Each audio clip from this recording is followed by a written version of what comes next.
Millions displaced by Boko Haram remain in limbo with no end in sight. Mozambique's ambassador to the U.S., Carlos dos Santos, on his country's economic development and political conflicts. And 14 women from around the world are honored by Secretary of State John Kerry with a Courage Award. Africa 54 starts right now. Good evening and welcome. I'm Vincent Makori. This is Africa 54. Tonight we begin in Nigeria, where the violent Boko Haram insurgency has displaced 1.9 million Nigerians. Many are now living in camps or overcrowded homes across the country. The government of Muhammadu Buhari says it has a plan to get people home, but for many that day is still far away. Chris Stein reports from Maiduguri. John Ali fled his home in a village outside of Gwoza when Boko Haram attacked. He thought he would be back soon. Nearly 2 years later, he's here, living in a displaced persons camp in the Borno state capital, Maiduguri. Up to date, these Boko Haram men are still on population. They are stable. They even camped out in our village. So there is no way for us to go back. But we are willing to go back. Boko Haram has upended life in Borno state. The insurgency has destroyed nearly 1 million houses and over 5,000 school classrooms, according to the state government. The fighting intensified dramatically in 2014 and 2015 as militants increasingly targeted civilians. Nigeria's Emergency Management Agency wants to start returning people home this year, but a spokesman for the agency says they're waiting for the military to say it's safe. This road connecting the state capital to the town of Damboa was recently reopened. The military says it's safe. But on the city's edge, civilians wait for a military escort to take them south. The road itself is lined with tense checkpoints and wreckage from battles with the insurgents. The military has said it's still fighting its way through villages around Gwoza, near the border with Cameroon. Our hope is that when peace is finally restored, we will go back. But for now, I can't say when I'm going back, not until peace is restored. About 800,000 displaced people live in Maiduguri. The majority of them have moved in with other people. A minority stays in camps, where many say they have no money and no job opportunities, and are getting by on 2 meals a day. Relief agencies supply food to people in the camps and in households in the city. Saeed Mohammed Al-Khali is a relief and rehabilitation officer with the National Emergency Management Agency. We believe in the next few months everything will be okay because the security situation is improving day by day. Even towns that are secured are uninhabitable. Michika, in neighboring Adamawa State, was liberated a year ago, but much of the town was destroyed in the fighting. This is the situation throughout much of the northeast. Securing villages is the first step. Rebuilding them will take even longer. Chris Stein for VOA News, Maiduguri, Nigeria.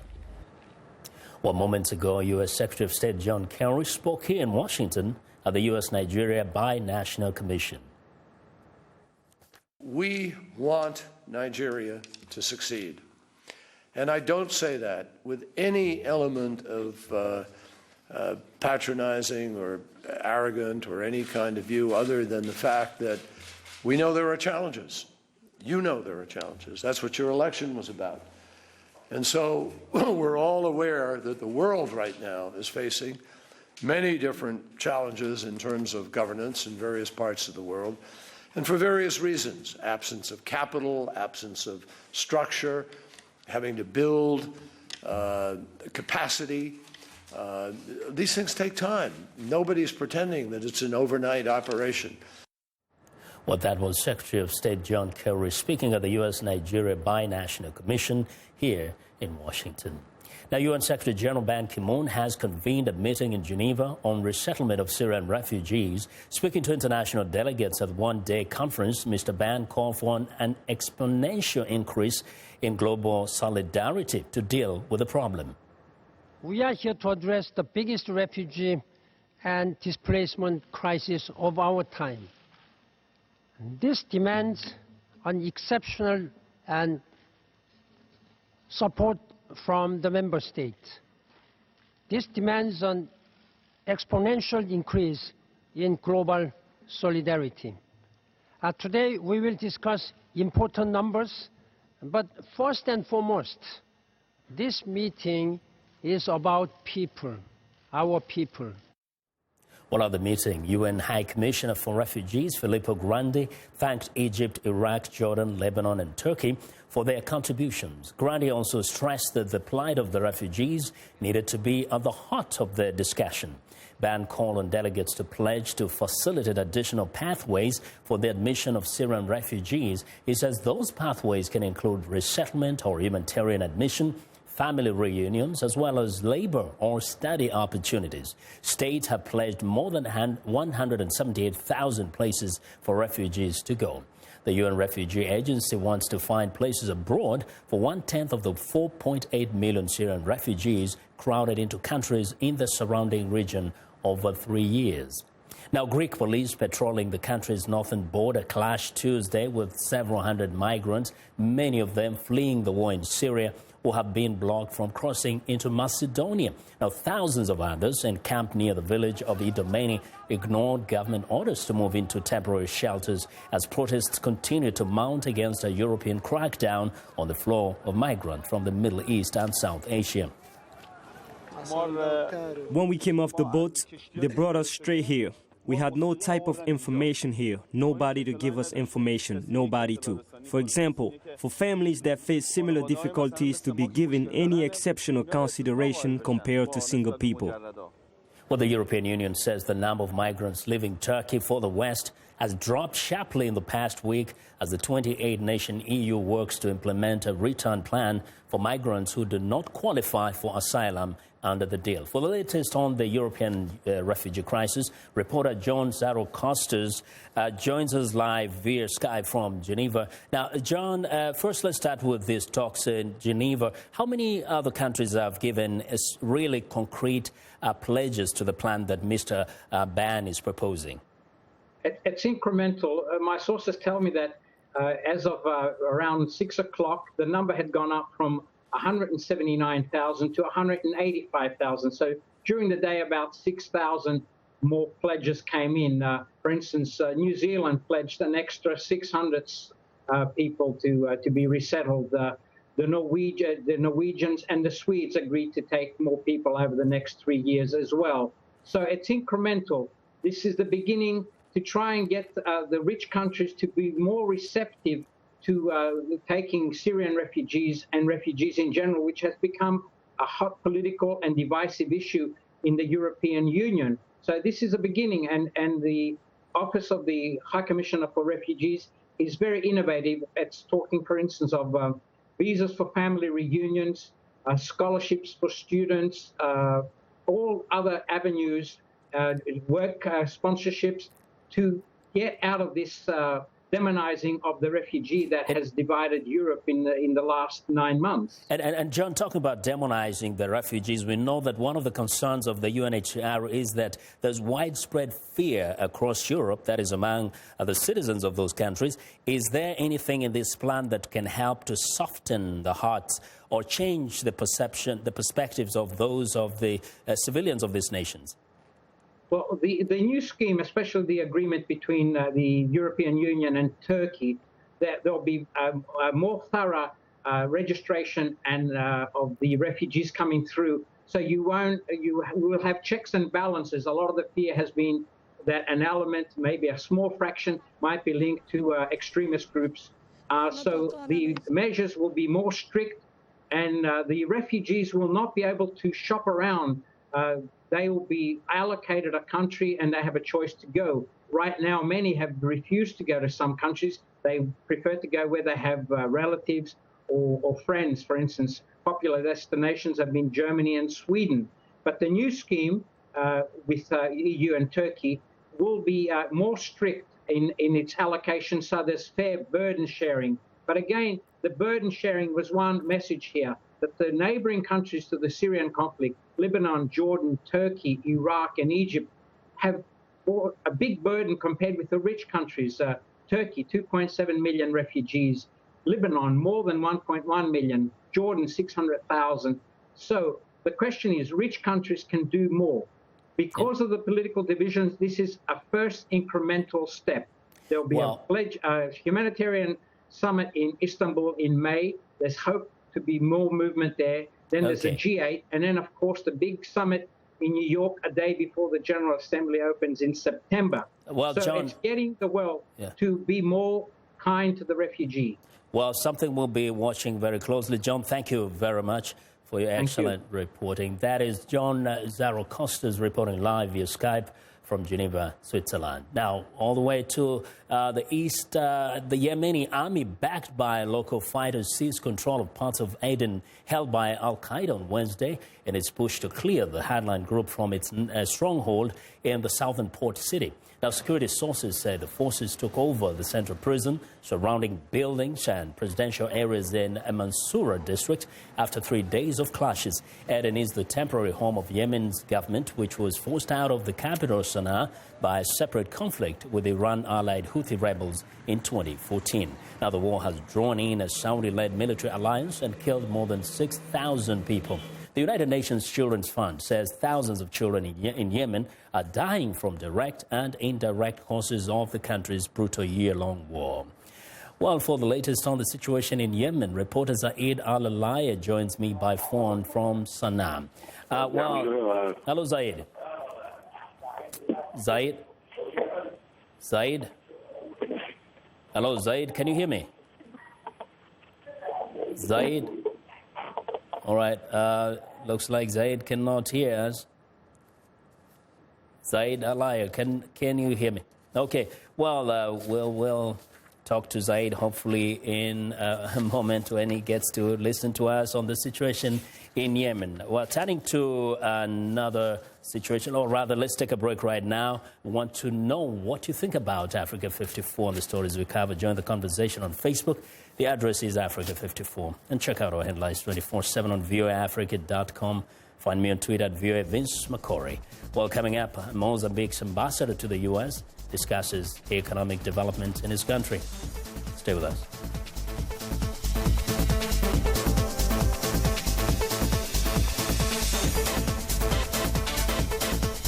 For a healthier planet. A slow-moving loris missing all of its teeth, parrots with disabled wings, malnourished primates, wild animals who can no longer survive on their own, all share a 1.3-hectare home in Indonesia. Dharma Jaya Sukmana is with Indonesia's Animal Sanctuary Trust. The sanctuary was founded to show our care for wild animals that, as we know, often live under threats including illegal wildlife trade, loss of habitat, and forest fires. Despite strict international laws against wildlife trafficking, the nonprofit group ProFauna says there was nearly a 70% increase in recorded cases of the illegal wildlife trade between 2014 and 2015. Sanctuaries like Bogor try to rehabilitate as many animals as possible to return to the wild, but some, like the loris, can never return. I'm Rebecca Ward for VOA's Green Beat.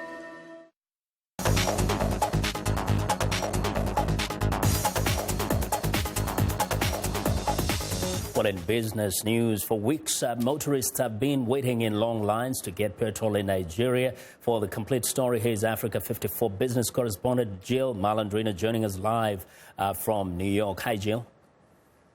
Hey, good afternoon, Vincent. Nigeria has been trying to restart its outdated refineries at 3 sites in an effort to end its dependency on costly fuel imports, especially as the Naira continues to decline.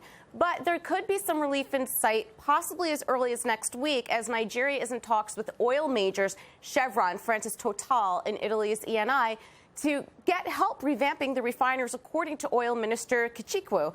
He also said that Nigeria wants to privatize the refineries within 12 months following the repairs. Now, how important are these partnerships with the oil majors to fix particularly the petrol shortage? For one thing, these partnerships and joint ventures are crucial because they help make up a shortage of dollars due to a slump in oil revenues. hindering fuel imports. Recall we reported back in February that Nigeria's national petroleum company was in talks with the majors and banks to raise capital for new drilling and to repay debt accumulated from years of mismanagement. President Buhari fired the NNPC board and appointed Kichikwu to overhaul the company. Since then, debt has fallen by nearly $1 billion. So does this sound like Buhari's reformation initiatives are starting to take shape right now? Certainly, the NNPC restructuring and debt paydown are steps in the right direction. A major headwind for the economy is the weak Naira because it makes imports so expensive. Because of this, Nigeria absolutely needs to see this through and make the privatization a success. In order to attract further global investment, corruption control and acceptable management practices must be in place. So this is a show-me story for sure. Well, Jill, thank you very much. Thanks.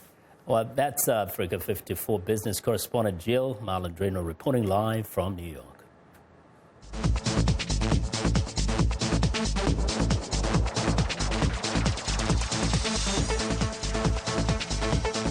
Well, over 25,000 Mozambicans have fled to neighboring Malawi due to deadly attacks on their villages. The UN Agency for Refugees says since February this year, 250 people arrived in Malawi every day due to fear of further clashes between government troops and the opposition Renamo guerrilla fighters.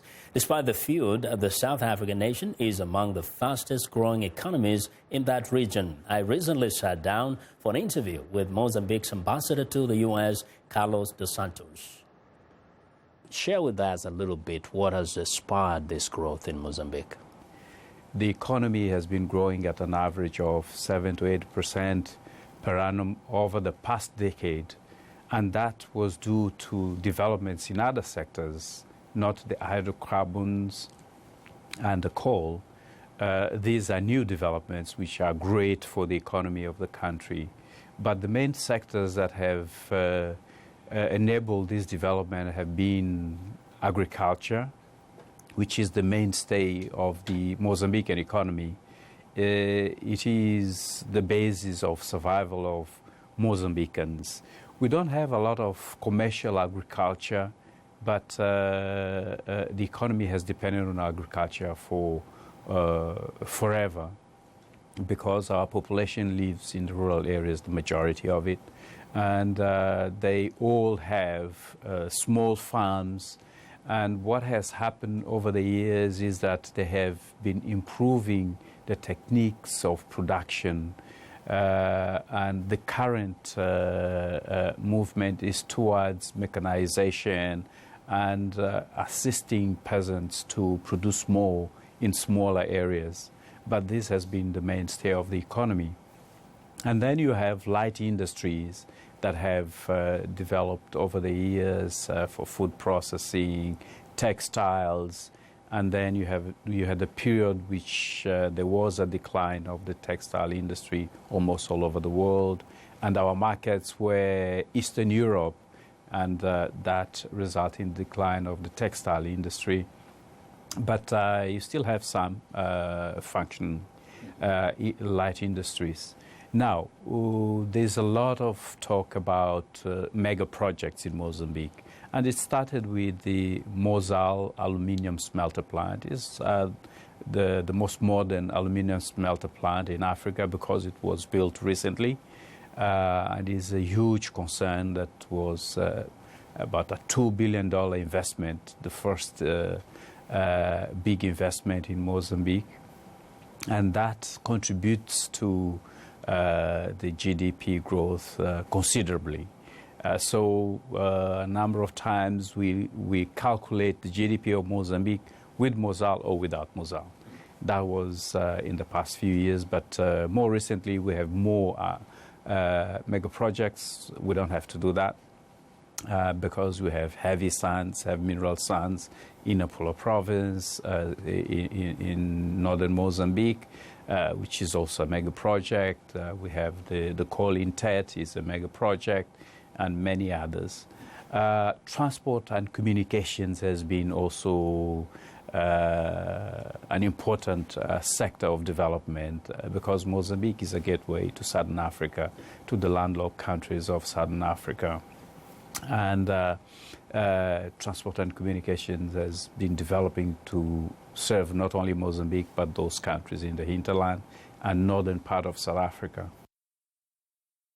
Well, on Thursday, we'll bring you part 2 of my conversation with Carlos dos Santos, Mozambique ambassador to the U.S. Now, we want to go back to Yemen to talk to reporter Zaid Al-Alaya. Zaid, welcome to Africa 54. Thank you very much for having me. Yes, now we started by talking about the impact of the war in Yemen on children. Tell us a little more about that. To what extent are children or families coping under those circumstances? The war on children has a huge impact. If I tell you the pictures that have been circulated in the media about the 5-month child that died out of starvation is the talk of the town here in Sana'a and number of governorates. Millions of children were deprived from school. The number that were provided by the UN, that 6 children are dying or injuring every day. The number of children being used in the fights, recruiting children from the age of 10, 11, 12 in the fights by all parties, walking in the streets of Sana'a and other places. You see children carrying arms, working in checkpoints. You go to places, you find families lost their children either by airstrikes, in internal clashes, and all these things. The blockade that is being imposed on Yemen has deprived children from basic commodities. As many know that Yemen relies on 90% of the food materials consumed by Yemenis are taken from outside, are relied on imports. And since the start of this war, most of the materials have stopped from entering in Yemen, which put the situation very hard. And new reports coming from a number of UN and humanitarian agencies threaten that half of the Yemeni governorates are on the brink of famine. Well, indeed, a very sad situation. Zaid, thank you very much. It's Zaid Al-Alaya reporting live from Sana'a in Yemen. Well, it's time now for a short break. Still to come on Africa 54. The U.S. honors International Women of Courage. We'll be right back.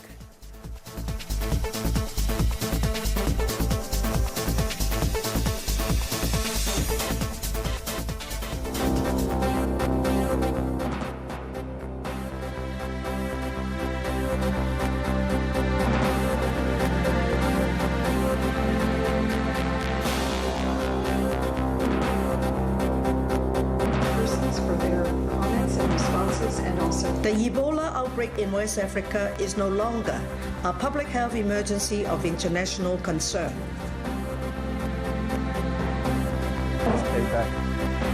The money that there's no money that I'm going to be paying back without a determination.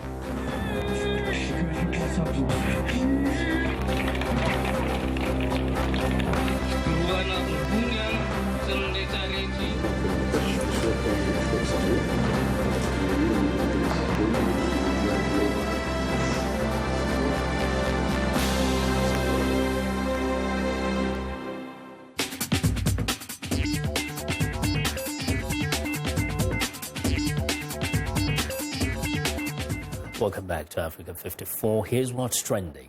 Are you ready for a film based on the hugely popular world of Warcraft game? Now launched in 2004, the title popularized multiplayer online role-playing game where players quest together across the internet, fighting monsters and forging enduring friendships with other players around the world. Fun fact, the film's director, Duncan Jones, is not only a gamer grown-up, he is the only son of rock legend David Bowie. The $100 million epic opens in May. Well, next up, we all want our cities to be green, but sometimes it's hard to grow trees in the concrete environment. Now, a Dutch artist has come up with the idea of planting trees on water. The trees have been planted in old sea buoys and will eventually grow into fully fledged floating forests in Rotterdam. dubbed the bobbing forest. The 20 young trees are part of an art project to mark the National Trees Day in the Netherlands. The group behind this project hopes that it will make Rotterdam residents interested in art and provoke reflection about the future of the city. The bobbing forest is supposed to last between 5 to 10 years. Well, and finally, the Smithsonian National Zoo in Washington, D.C. shared video of beloved 18-year-old panda Tian Tian taking a break from the stresses of breeding season with a relaxing and playful bubble bath. The zoo posted a video to YouTube showing the panda splashing around in a tub of water and non-toxic bubble bath soap. Tian Tian wiggles his tail with joy in a small tub. Keeper said he has a larger pool in his outdoor enclosure and a smaller pool in his indoor exhibit. And that is what is trending today. Now, U.S. Secretary of State John Kerry has recognized 14 women from around the globe with International Women of Courage Awards for their leadership in advocating for justice, human rights, democracy, gender equality, and women's empowerment. VOA's Nick Ching reports. This year's 14 Women of Courage Award winners include a Yazidi activist dedicated to promoting equality for women, human rights lawyers and advocates for marginalized citizens, executives of non-governmental organizations that fight radicalization and discrimination, a Russian journalist who champions democracy, and an immigration officer who fights corruption. This year, we recognize a group of women who are demonstrating courage in 3 pivotal areas. They are exposing and opposing gender-based violence. They are combating corruption and strengthening rule of law. And they are promoting justice and human rights for all. Kerry said the 14 awardees are role models with one clear message: don't accept the unacceptable. Act in the name of justice and tolerance.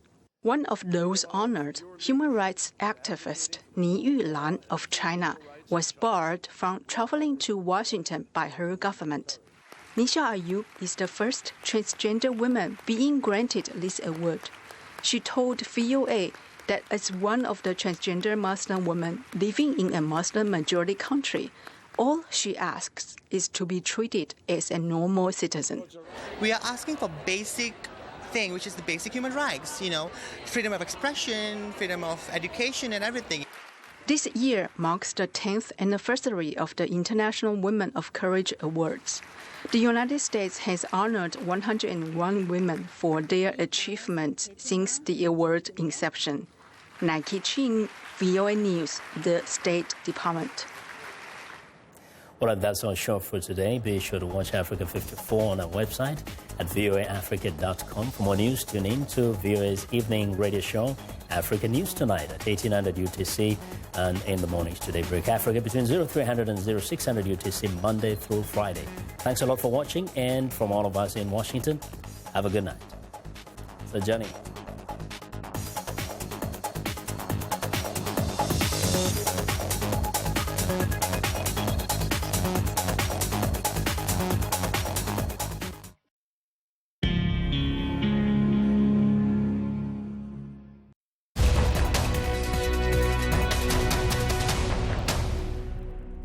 Welcome to the Voice of America's Newswords.